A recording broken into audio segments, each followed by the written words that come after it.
चलिए फिर हम लोग आज की क्लास शुरू करते हैं। तो आप लोगों के पास मतलब ये एक मिनट।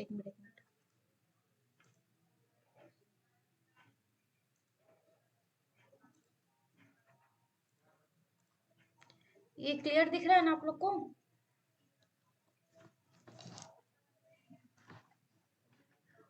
पेज शेयर हो रहा है?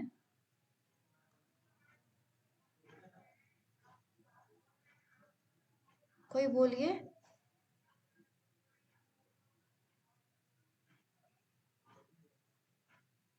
हाँ, क्लियर है। ठीक है ठीक है।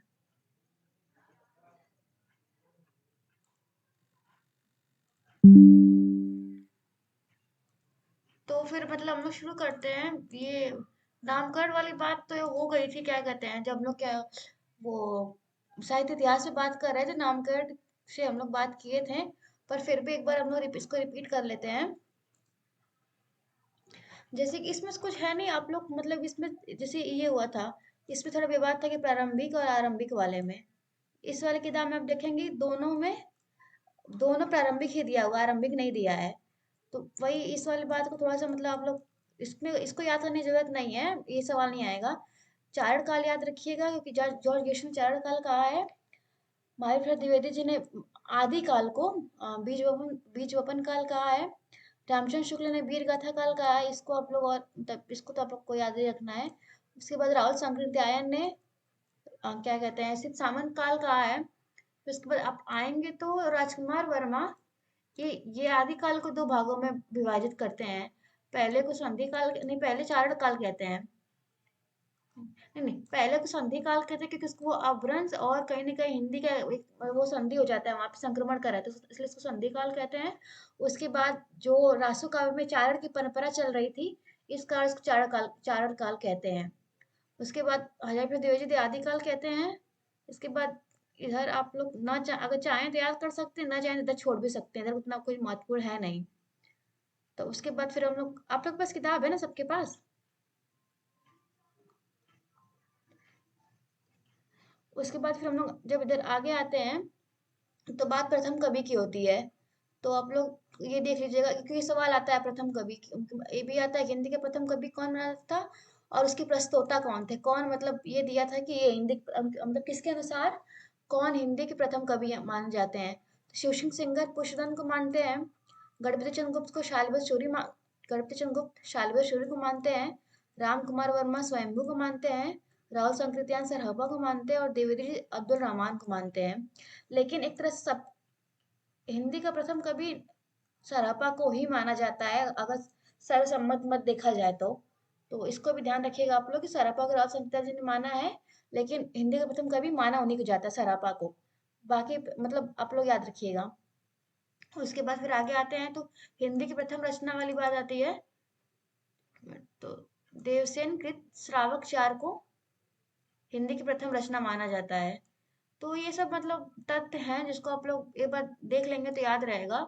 आदिकाल से बहुत ज्यादा प्रश्न नहीं आते हैं, पांच मतलब मुश्किल से 3 या 4 प्रश्न आते हैं। तो बस एक बार आप तथ्य को देख लेंगे, एक दो बार आपका रिवीजन होता रहेगा तो आपको याद रहेंगी। इस पे इतना काम करने की जरूरत नहीं है, इसलिए हम बहुत ज्यादा इसको बारीकियों से नहीं पढ़ा रहे हैं, बस एक बार बता दे रहे हैं आपको। तो उसके बाद जैसे ये था, आचार्य शुक्ल ने आदिकाल को अनिर्दिष्ट लोक प्रवृत्ति का युग कहा है। ये आपको प्रकरण प्रकरण 1 या 2 में देखने को मिलता है। ये आपको हम नोट करवाए थे। ये प्रकरण 2 में होगा शायद, मतलब मुझे याद नहीं आ रहा है, आप लोग देख लीजिएगा ये वाला पॉइंट किस प्रकरण में है, क्योंकि ये मतलब तथ्यपूर्ण सवाल है और कथन वाला भी है, और जैसा एनटीए का राय है वो पूछ सकता है किस प्रकरण से ये है। तो एक बार ध्यान दीजिएगा और इसको नोट कर मतलब इसको अपना हाईलाइट कर लीजिए। उसके बाद द्विवेदी जी के मत पे देखेंगे तो आचार्य अजय प्रद द्विवेदी जी ने आदिकाल को अत्याधिक विरोधी और व्याघातों का युग घोषित किया है। ये भी आप एक बार देख लीजिए इसको भी, क्योंकि इन लोग का मत है और ये कथन है, तो कथन आ सकता है और आप लोग इसमें कंफ्यूज हो जाएंगे कि कौन क्या कहा है।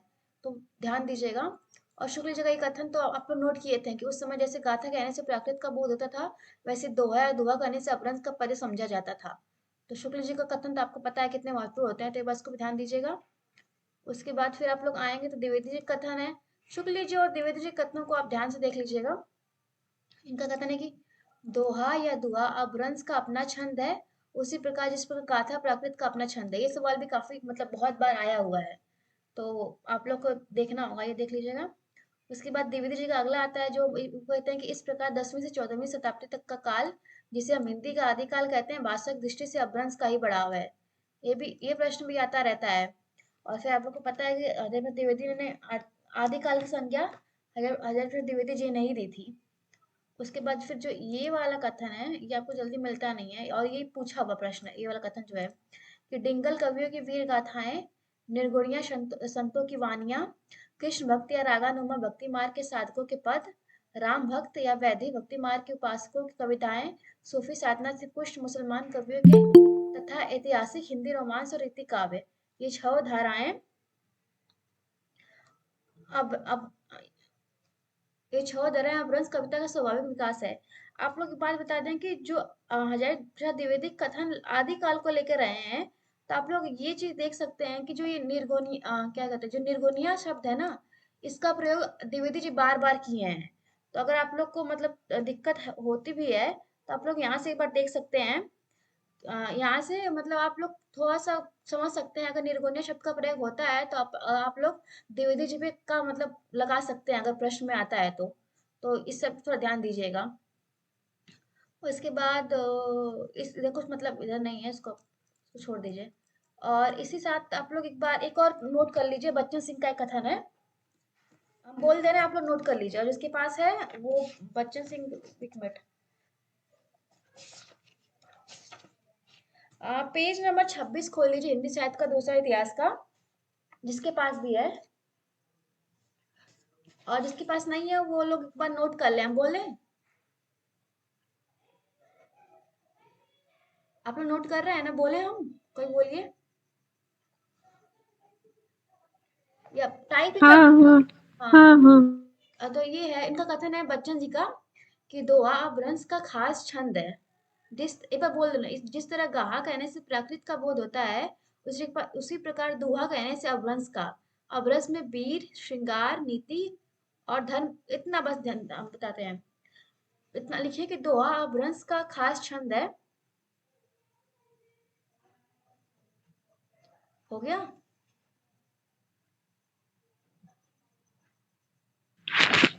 हाँ जिस प्रकार गा कहने से प्राकृत का बोध होता है,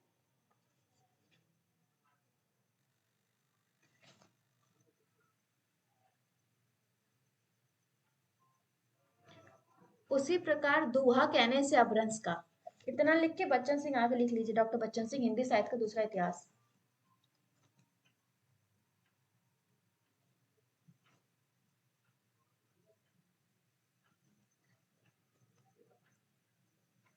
हो गया जय? हाँ हो गया। ठीक है, इसको हम फोटो खींच कर इसका भेज भी देंगे। तो फिर अगले आगे बढ़ते हैं, क्योंकि ये कथन मतलब मिला जुला ही लगता है, तो वही दिक्कत हो जाती है, क्योंकि आप शुक्ल जी का कथन देख रहे हैं, देवी जी का कथन देख रहे हो, जो बच्चन जी का कथन है, तीनों कथन एक ही तरह है, लेकिन उसमें थोड़ा बहुत शब्दों का हेर फेर है। तो आप लोग ध्यान से ये तीनों कथन याद कर लीजिएगा, ठीक है। फिर हम लोग जब आगे बढ़ते हैं तो फिर आगे हैं इधर, तो हम लोग फिर एक बार अपभ्रंश की रचनाएं देखते हैं। तो इसमें आपको पहला ये एक तो ये है कि डॉक्टर हरदेव बहारी ने 7वीं सदी से लेके 11वीं सदी के अंत तक को अपभ्रंश का स्वर्ण काल माना। एक बार आप इसको देख सकते हैं, नहीं कोई इतना महत्वपूर्ण नहीं है।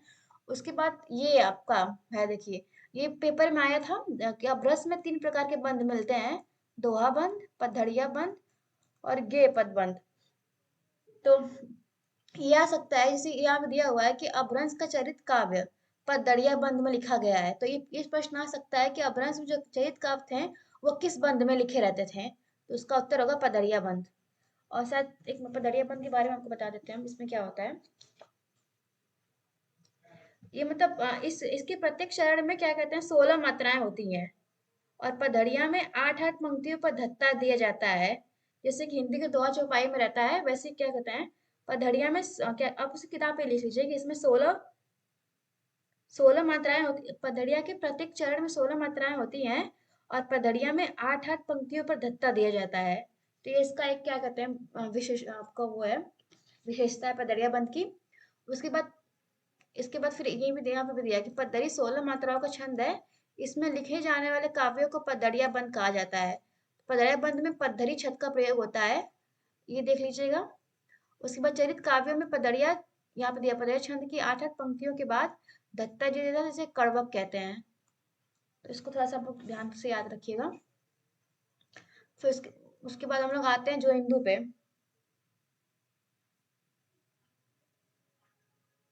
तो जो हिंदू को ये सवाल आता है कि दोहा छंद का आरंभ किसने किया है। तो उसमें इसका उत्तर होगा कवि जो हिंदू। तो इसको आप देख लीजिएगा। और अपभ्रंश से आपको दो एक शुरुआत मिलती है। और जो हिंदी की दो रचनाएं परमार्थ प्रकाश का योग सार, इसमें कुछ इतना खास नहीं है, इतना ही आप देखना होता है, से देखना पता है। पर आपको याद करना होगा कि ये सवाल बहुत है कि कवि छठी शती की कवि जो हिंदू ने दोहा छंद का प्रारंभ माना है।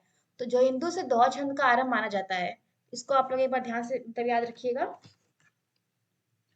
फिर उसके बाद हम लोग आते हैं क्या कहते हैं स्वयंभू पे। तो स्वयंभू को जैन परंपरा का प्रथम कवि कवि माना जाता है। तो स्वयंभू का ये काल भी याद रखिए, इनको जैन परंपरा का प्रथम कवि माना जाता है। ये तो आपको सबको ही पता होगा। उसके बाद फिर हम लोग आते हैं, इनके 3 ग्रंथ माने जाते हैं, पयमचर्यु, रिठेमीचर्यु और स्वयंभू छंद। इतना तो आप लोग सबको मतलब पता ही होगा। और फिर पयमचर्यु में राम का चरित्र भी है, यह आ गया है। और उसके बाद पयमचर्यु में 5, ये भी आप उसको याद रख लीजिएगा कि पयमचर्यु में 5 कांड 83 संधि हैं। और इसमें कुछ इतना खास नहीं है, आप लोग देख लीजिए इनको। ये वाला पॉइंट और ये वाला पॉइंट और पयमचर्यु में क्या कहते हैं,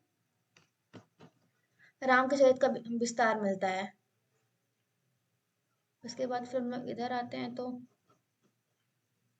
पयमचर्यु को ये बात जो है, डॉक्टर भयाड़ी ने इन्हें अपभ्रंश का कालिदास कहा है। किसको? स्वयंभू को। इतना ध्यान से देख लीजिए कि स्वयंभू को डॉक्टर भयाड़ी ने अपभ्रंश का कालिदास कहा है। इसको आप ध्यान से देख लीजिएगा। और इसके बाद जो ये है कि अपभ्रंश में कृष्ण कथा के आरंभ का श्रेष्ठ स्वयंभू को ही दिया जाता है। जैसे कि नक्सिक वर्णन का 12 मासक का प्रारंभ पूछता है ना कि 12 मासक का किस रचना से आपको मिलता है, या फिर नक्सिक वर्णन कहाँ से मिलता है। उसी प्रकार अपभ्रंश में कृष्ण कथा स्वयंभू के काव्यों में या फिर स्वयंभू की रचनाओं में मिलती है। तो ये आपको महत्वपूर्ण पंक्तियां देख लीजिएगा। इसके बाद स्वयंभू को अपभ्रंश का भाषा का वाल्मीकि अभ्यास कहा जाता है, तो आप जानते ही हैं। और ये भी है, इन्होंने अपनी भाषा को देशी भाषा कहा है। ये वाला पॉइंट, ये वाला और ये वाला पॉइंट देखिएगा ध्यान से आप लोग।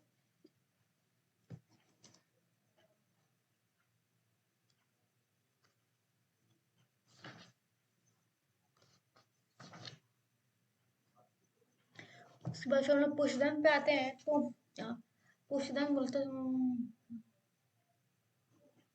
इनके इस पे समय में विवाद रहता है। शिव सिंह सेंगर इनको 7वीं शताब्दी का मानते हैं, द्विवेदी जी इनको 9वीं शताब्दी का मानते हैं, और समांतर 972 ईस्वी 10वीं शताब्दी इनका समय माना जाता है।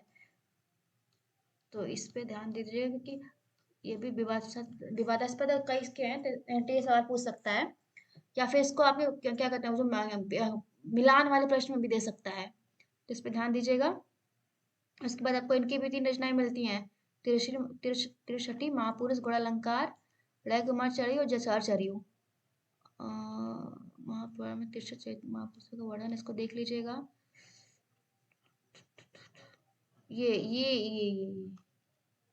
ये बहुत महत्वपूर्ण है कि अपभ्रंश में चौपाई 15 मात्राओं का छंद था। इस पे ध्यान दीजिएगा आप लोग। उसके बाद आगे आते हैं तो इन्होंने पुष्पदंत ने स्वयं को ही अभिमान मेरु काव्य रत्नाकर कवि कुल तिलक की उपाधियां दी थी। तो अभिमान मेरु किसी को और को भी कहा जाता है, आप में से किसी को पता है?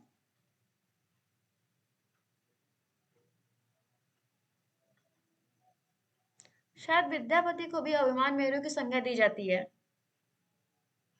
जहाँ तक हमें याद है कि विद्यापति को भी अभिमान मेरु की संज्ञा दी जाती है। थोड़ा सा कंफ्यूजन हो सकता है, लेकिन इतना है कि किसी और को भी अभिमान मेरु की संज्ञा दी जाती है, शायद विद्यापति जी ही है।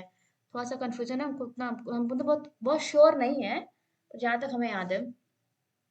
उसके बाद आगे देखेंगे कि डॉक्टर भयाड़ी ने इन्हें अपभ्रंश का भभूति कहा है। देखो, भयारी ने पुष्पदंत को अपभ्रंश का भभूति कहा है और स्वयंभू को अपभ्रंश का कालिदास कहा है। तो इसको ध्यान से आप लोग याद रखिएगा।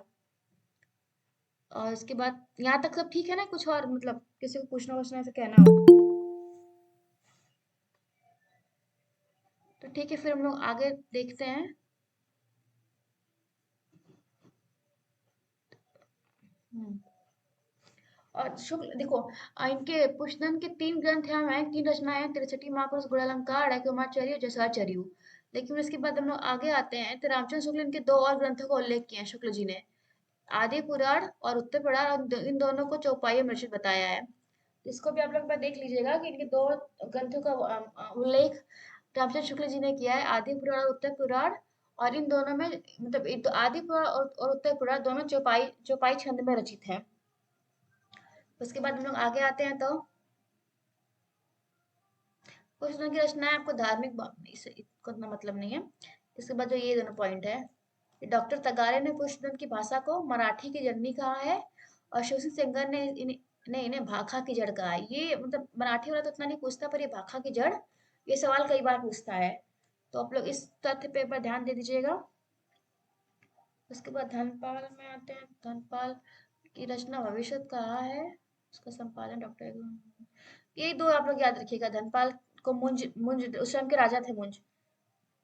मुंज ने सरस्वती की उपाधि दी थी और 10वीं शताब्दी में भविष्य कथा की रचना इन्होंने की है। उसके बाद तो कोई सवाल इनसे नहीं पूछा जाता है, तो यही दोनों आप लोग ध्यान दे दीजिएगा। मुंज कहाँ के राजा थे? अब ये नहीं पता, पर मुंज राजा थे भारत में कहीं एकदम अच्छा यहीं अच्छा। राजा थे मुंज। हाँ, उन्होंने उनको सरस्वती की उपाधि दी थी। तो अब यही आप 2 याद रखिएगा। और उनकी रचना है भविष्य कहा, जिसका क्या कहते हैं रचना काल है 10वीं सदी। और इसके बाद जल्दी पूछता नहीं है भाई, अगर देखना होगा तो इसका संपादन देख लीजिएगा कि डॉक्टर याकोबी संपादन किए भविष्य कहा का। उसके बाद हम चतुर्मुख में आते हैं तो विश्वानी लिखे कि ये मालवा के राजा थे मुंज। उसके बाद हरिशेर ने दम, इसमें कुछ उतना वो नहीं है, छोड़ सकते हैं, बट यही रखिएगा स्वयंभू ने चतुर्मुख को पदरिया बंद का प्रवर्तक और सर्वश्रेष्ठ कवि कहा है। इसको ध्यान दे दीजिएगा।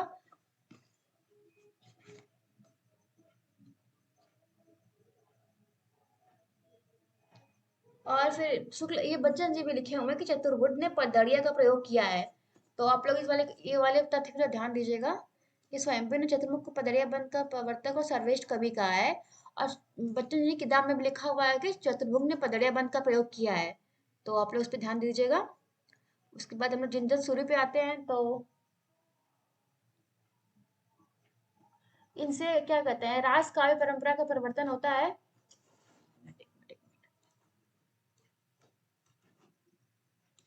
झुंझुनू सूर्य से आपको रास काव्य परंपरा का प्रवर्तन मिलता है। तो ये सवाल आ सकता है कि रास काव्य परंपरा का प्रवर्तन कहाँ से, मतलब किनकी रचनाओं में मिलता है? तो जिनतत सूर्य की रचनाओं में मिलता है। और इनकी रचना है उपदेश रसायन रास। आदिकाल से आप लोगों को मतलब बहुत डीपली नहीं पढ़ना है, बस जो थोड़े बहुत तथ्य हैं उनका संकलन करके आपको याद कर लीजिए, और कुछ इसमें कुछ है नहीं। तो ये यहाँ से 2 सवाल आपके बन सकते हैं कि इनकी इनकी रचना है उपदेश रसायन रास, जिसका मतलब रचना काल है 1114 ईस्वी। और रास काव्य परंपरा का प्रवर्तन आपको जिनतत सूरी से यानी कि उपदेश रसायन रास से मिलता है। तो यहाँ से आपको 2 सवाल होते हैं। ये देख लीजिएगा कि नृत्य गीत या फिर रासलीला काव्य देख लीजिए, बहुत याद रखने की जरूरत नहीं है। और फिर आपको और एक और इनके बच्चे ने लिखा है कि जिनतत सूरी ने अल्लीह का प्रयोग किया है। अल्लीह एक छंद था। तो यहीं पे आप लोग लिख लीजिए अल्लीह छंद, अल्लीह छंद का प्रयोग जिनतत सूरी ने किया है। कहीं मतलब बगल में एक अपने किताब पे लिख लीजिए, अल्लीह छंद का प्रयोग उन्होंने किया है।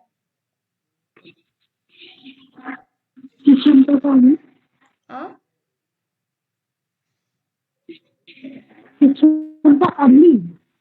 एक मिनट, एक हम लिख दे, मैसेज में टाइप कर दे रहे हैं।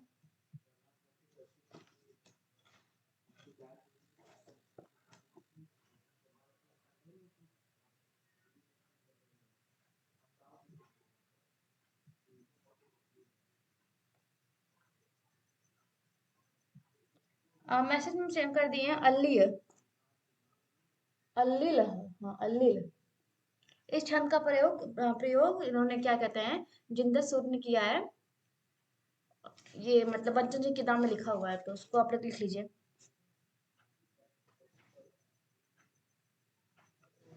हो गया सबका, आगे बढ़ा जाए। फिर हम लोग अब्दुल रहमान पे आते हैं। तो फिर आप लोग ये तो आप सबको पता होगा कि अब्दुल रहमान का संदेश, क्या इनकी रचना संदेश रासक देसी भाषा में मुसलमान द्वारा रचित प्रथम ग्रंथ था। ये इसका सबसे बड़ा है कि ये प्रथम धर्मेत्तर रास ग्रंथ है। बस इससे यही सवाल बनता है कि प्रथम धर्मेत्तर रास ग्रंथ कौन सा है, तो वो संदेश रासक है। इससे एक और सवाल बनता है, एक मिनट हम बता रहे हैं, भूल रहे हैं शायद हम।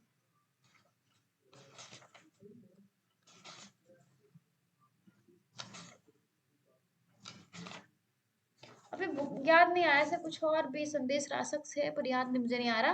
बता देंगे अगर कुछ होता तो। ये फिर अब्दुल रहमान का संदेश रासक देसी भाषा में मुसलमान द्वारा रचित प्रथम ग्रंथ था। संदेश रासक में विक्रमपुर के एक वियोगिनी की व्यथा व्यक्त हुई है। इस खंड काव्य का समय 12वीं सदी उत्तरार्ध या फिर 13वीं सदी पूर्वार्ध माना गया है। ये आप लोग ये देख लीजिए, ये वाला पॉइंट और ये वाला पॉइंट, कि विश्वनाथ त्रिपाठी ने इनकी भाषा को संक्रांतिकालीन भाषा कहा है। और ये प्रथम धर्मेत्तर रास ग्रंथ है। ये सवाल आता है कि कौन प्रथम धर्मेत्तर रास ग्रंथ कौन सा है, तो अब्दुल रहमान का फिर अहद मान का संदेश रासक है। उसके बाद फिर हम लोग मुनी राम सिंह पे आते हैं। तो इनको अपभ्रंश का सर्वश्रेष्ठ, क्या हो रहा है,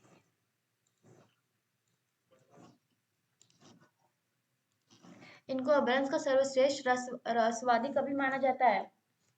उसके बाद इनकी रचना पाउर दवा। इनसे दो ही सवाल आता है कि रहस्यवादी कवि और पहाउर दवा, इनकी रचना पहाउर दवा है। और सवाल नहीं आता, मतलब एक तरह से सीधे मतलब आपका एक लाइनर सवाल बनता है इनसे कि पहाउर दवा किसकी रचना है, और अभ्रंश का सर्वश्रेष्ठ रहस्यवादी कवि किसको माना जाता है, तो मुनि राम सिंह को। इससे कोई और सवाल नहीं बनता है। तो बस एक बार आप लोग यही तथ्य देख लीजिए। उसके बाद हम लोग हेमचंद पे आते हैं। तो उनका जैन आचार्य थे ये। उसके बाद इनको प्रकृत का पाणिनि कहा जाता है। ये हेमचंद से है कि इनको प्रकृति के पाणिनि कहा जाता है, इनके सवाल आता है। उसके बाद इनकी इनकी इनकी रचनाओं में से धेम शब्दानुशासन है या फिर प्राकृत व्याकरण। ये सवाल आता है कि सिद्धेम शब्दानुशासन में किस चीज का वर्णन है, तो ये एक व्याकरण ग्रंथ है। और इसमें संस्कृत प्राकृत और ब्रज तीनों को, मतलब तीनों भाषाओं में उदाहरण दे के वर्णन हुआ है। तो इससे यही सवाल बनता है कि सिद्धेम शब्दानुशासन का विषय क्या है, उसके मतलब उसमें क्या है, तो ये एक व्याकरण ग्रंथ है, इसको याद रखिएगा, इससे आता है।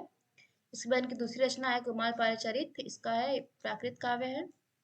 और इनकी अन्य रचनाएं हैं योग शास्त्र, छंदानुशासन और देशी नाम माला कोश। तो इनकी इतनी रचनाएं आपको इसका याद रखना है कि व्याकरण ग्रंथ है, इसमें संस्कृत प्राकृत और अपभ्रंश तीनों भाषाओं से उधार दिए गए हैं। उसके बाद इनकी अन्य रचनाएं हैं कुमारपाल चरित, योग शास्त्र, छंदानुशासन और देशी नाममाला कोश। और हेमचंद्र को प्राकृत का पाणिनि कहा जाता है। तो आपको ये भी ध्यान रखिएगा कि हेमचंद को प्राकृत का पाणिनि कहा जाता है। उसके बाद फिर आपको संप्रत सूरी का कुमारपाल प्रतिबोध, और फिर जैनचार्य मृतंग का प्रबंध चिंतामणि। तो ये दोनों रचनाएं सिर्फ याद कर लीजिएगा किसका किसका, इससे कोई सवाल ऐसे बनता नहीं है। तो बस देख लीजिएगा कि कुमारपाल प्रतिबोध संप्रत सूरी का है और प्रबंध चिंतामणि जैनाचार्य मृतुंग का है। इतना देख लीजिएगा। उसके बाद हम लोग आते हैं प्राकृत पेंगलम पे। तो इस पे थोड़ा बहुत विवाद है कि जैसे कि प्राकृत पेंगलम यानी कि प्राकृत पिंगला सूत्र, इसमें एक तरह से इसका एक तरह से इसमें कई लोगों की रचनाएं संकलित है प्राकृत पेंगलम में। जैसे यहाँ पे कि इसमें विद्याधर, सारंगधर, जज्जल आदि कवियों की रचनाएं मिलती है। हमें लगता है कि उस टाइम कवियों की जो रचनाएं, मतलब कोई रहा होगा तो प्राकृत पेंगलम उनका संग्रह है। तो इतना वो नहीं हो पाता कि किस कवि के, मतलब क्या कहते हैं कि प्राकृत पेंगलम क्या कवि कौन है, क्योंकि इस पे काफी विवाद है। तो यही आप लोग देख लीजिएगा। और फिर है कि इसमें इसका संग्रह 14वीं शती के अंत में लक्ष्मीधर ने किया था, यानी इसमें संकलित किया गया कई लोग की रचनाओं को। तो क्या कहते हैं, इसका संग्रह इन्होंने किया है। और और फिर ये इसका एक दूसरा प्राकृत पेंगलम में वर्णित 8 छंदों के आधार पर आचार्य शुक्ल ने हम्मीर रासों की कल्पना की और उसके रचयिता सारंगधर को माना। तो हम्मीर रासों का जो भी, मतलब हम्मीर रासों ऐसे आपको कई अन्य, मतलब एक स्वतंत्र ग्रंथ के रूप में नहीं मिलता है। क्या कहते हैं, प्राकृत पेंगलम के में कुछ छंद मिलते हैं जिसको क्या कहते हैं, जिसको शुक्ल जी हम्मीर अशोक की मतलब का मतलब वो नाम देते हैं, और हम्मीर अशोक रचयिता सारंगधर को मानते हैं। तो ये सवाल आ सकता है कि हम्मीर रासो के के मतलब जो क्या कहते हैं पद हैं, या फिर जो उसके वो किस रचना से उद्धृत किए गए हैं। तो हम्मीर रासो के जो पद है उनको शुक्ल जी ने प्राकृत पेंगलम से लिया था। तो ये आप लोग ध्यान रखिएगा। ये आपका महत्वपूर्ण हो जाता है, ये वाला जो पॉइंट है। और बाकी ये है, और ये 3 पॉइंट आपको इसमें बहुत महत्वपूर्ण है प्राकृत पेंगुलम के लिए। उसके बाद हम लोग सारंगधर पे आते हैं। तो फिर यहाँ पे भी है कि शुक्ल जी ने हम्मीर रासों के रचयिता सारंगधर को माना है, और राहुल संकृत्यायन ने जज्जल को। और जैसे यहाँ पे दिया हुआ है कि प्राकृत पेंगुलम में सारंगधर और जज्जल दोनों के पद या फिर कवियों की रचनाएं संकलित हैं। तो वहीं से विवाद उठता है। तो ये सारंगधर फिर हम्मीर रासों में बात आती है। तो शुक्ल जिसको सारंगधर की रचना मानते हैं, और राहुल संकृत्यायन जज्जल को मानते हैं। तो आप लोग उसको ध्यान रखिएगा कि कौन किसको माना है। ये सवाल आता है कि क्या कहते हैं हम्बी रासो का के रचयिता शुक्ल जी ने किसको माना है, और राहुल संख्याजन ने किसको माना है। तो शुक्ल जी ने सारंगधर को माना है, और राहुल संख्या ने जज्जल को माना है। फिर द्विवेदी जी का है कि हमीर शब्द किसी पात्र का नाम ना होकर विशेषण जो अमीर का विकृत रूप है। तो एक तरह से ये इनका कथन हो जाता है। आप चांद इसको देख लीजिएगा एक बार। अ, ये आप हो सकता है कि आयुर्वेद का ग्रंथ भी रहा है इसमें, सारंगधर का कोई आयुर्वेद का ग्रंथ था, तो ये आप दे सकते हैं। और फिर सारंगधर पे जो टिप्पणियां की गई हैं शुक्ल जी के अनुसार, कि ये अच्छे कवि और सूत्रकार भी थे। और बच्चन जी को इन्होंने कहा कि इन्हें अनुमानतः कुंडलिया छंद का प्रथम प्रयोक्ता माना है बच्चन सिंह ने। तो ये दोनों आप लोग जो भी कथन है देख लीजिएगा। तो आपको यहाँ से 1 2 3 4 5, इसमें से आपको 5 पॉइंट्स देखने हैं, और फिर यहाँ पे प्राकृतिक पेंगुलम से 1 2 3 देखने हैं। तो फिर यहाँ तक सबका ठीक है सब? किसी कोई डाउट या फिर सवाल नहीं ना है? चलिए फिर हम लोग आगे देखते हैं। एक मिनट, हम आगे वाला खोल ले रहे हैं, क्योंकि ये दो पीडीएफ में अलग अलग हो गया था हमसे। तो एक मिनट, इसके आगे क्या दिया हुआ है? इसके आगे जैन मत वाला, एक मिनट वो वाला भी हम खोल लेते हैं। ये रहा जैन मत का। ये क्लियर है ना? सही दिख रहा है ना सबको ये? कोई बोलेगा?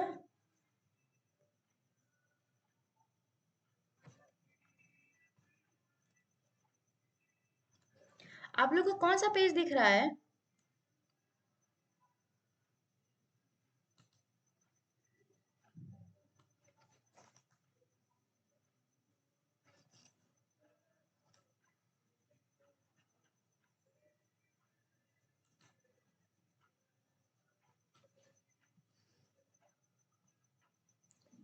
हेलो?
हेलो?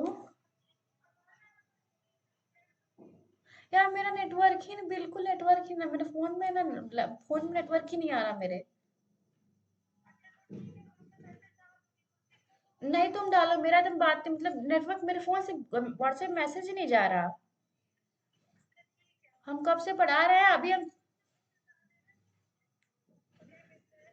वही डाल दो कि नेटवर्क प्रॉब्लम हो गई है, एकदम क्या कनेक्ट ही नहीं हो पा रहा है, फोन पे नेटवर्क ही नहीं है मेरे। हाँ तो बोल दो सब लेफ्ट हो जाए, क्या करूँ।